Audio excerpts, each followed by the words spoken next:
बातमी नाशिकमधनं आहे। नाशिकमधल्या आगामी सिंहस्थ कुंभमेळ्याच्या पार्श्वभूमीवर आता साधू आणि महंतांबद्दल एक अत्यंत महत्त्वाचा निर्णय घेतला गेलाय।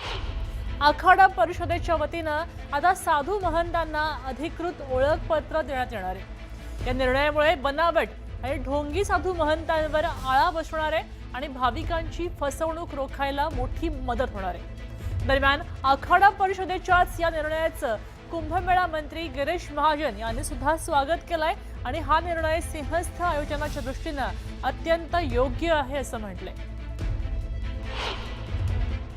इथे येणारे लोक कोट्यावधी आहेत। सगळ्या नजरा आमच्या सगळ्या भाविकांवर राहणार आहे, लोकांवर राहणार आहे, ट्रॅफिकवर राहणार आहे। याचा पुरेपूर वापर आम्ही करतोय। हा कुंभ म्हणजे हा टेक्नॉलॉजीचा कुंभ आहे, म्हणजे गेल्या वेळेपेक्षा खूप आगळा वेगळा कुंभ असेल। हा सगळं लक्ष आमचं कुंभमेळ्यावर, अनेक कॅमेरे आम्ही या ठिकाणी बसवत आहोत, ड्रोन या ठिकाणी फिरत राहतील, AIच्या माध्यमातून सगळ्या रचना आम्ही या ठिकाणी केलेल्या आहेत। सर्वात महत्त्वाचं या ठिकाणी कुठेही ट्रॅफिक जाम होणार नाही याची काळजी घ्यावी लागते। वाहनं येणारे देशभरातून येतात, खूप मोठी गर्दी असते आणि सगळा बंदोबस्त पोलिसांनी, महसूल विभाग आहे, आमचे सगळे अधिकारी, प्रशासन अधिकारी आहेत, सगळ्यांनी या कामाला सुरुवात केलेली आहे। ते आम्ही सुरक्षा दृष्टीने आणि ते प्रत्येक आखाडे आपल्या आपल्या लेवलने ते त्यांच्या साधूंना देतात। याच्यापासून एक सरकारही देत आहे। याच्यापासून कोणी वेषांतर बदलून, कोणी अराजक तत्व येऊ नये किंवा काही नकली साधू होऊन लोकांना जे बोलून इकडे तिकडे फिरतात, स्वतःच काहीतरी पदसिद्ध होतात, पद लावून फिरतात, यांनाही प्रतिबंध लागेल। त्यामुळे आम्ही हा कडक नियम अवलंबला जाईल आणि प्रशासनाची मदत राहील। पुण्यातल्या विमाननगर परिसरामध्ये जोरदार राडा झालाय। एका व्यक्तीला एका टोळक्यानं मारहाण केली आहे। मारहाणीचा हा व्हिडिओ आता जोरदार व्हायरल होतोय।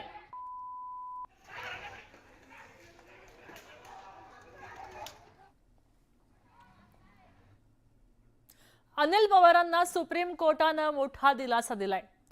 ईडीला फटकारलाय आणि दखल केलेली याचिका फेटाळून लावली आहे। मुंबई हायकोर्टाच्या निर्णयावर सुप्रीम कोर्टानं शिक्कामोर्तब केलाय।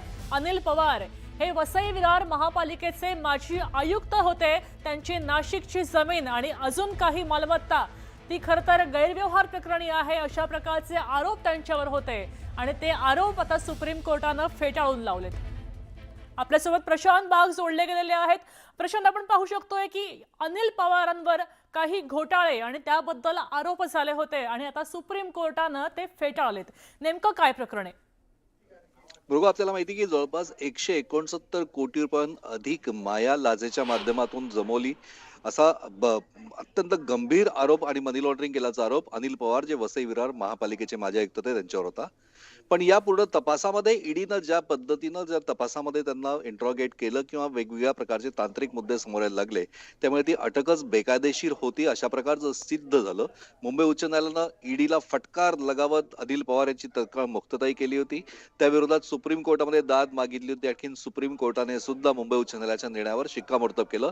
अनिल पवार यांची अटक पूर्णपणे बेकायदेशीर होती याच्यावर सुप्रीम कोर्टानं व्यक्त केलेलं स्पष्ट मत, ईडीवर ओढलेले कडक ताशेरे हे या प्रकरणात अत्यंत महत्त्वाचे दिसून येतात। अत्यंत कडक आणि स्पष्ट निरीक्षण सुप्रीम कोर्टानं सुद्धा आपला निकाल देताना नोंदवलाय। आणि या सगळ्या विषयात उज्ज्वल चव्हाण, जे ईडीचे अधिकारी होते, माजी अधिकारी, यांनी अनिल पवार यांची मांडलेली बाजू ही सुद्धा अत्यंत मोठी आणि महत्त्वाची जमेची ठरली असं आपल्याला म्हणता येईल। अनिल पवार यांना मोठा दिलासा मिळालाय असं आपल्याला नक्कीच म्हणता येईल। बरोगा, नक्कीच धन्यवाद प्रशांत। खरं तर अनिल पवार यांची त्यानंतर लगेच बदलीही झाली होती आणि झोपडपट्टी प्राधिकरणाच्या ठिकाणी त्यांना दिलं होतं। मात्र आता हे ईडीचे आरोप सुप्रीम कोर्टानं फेटाळून लावल्याचं पाहायला मिळतंय। धन्यवाद सविस्तर माहितीसाठी।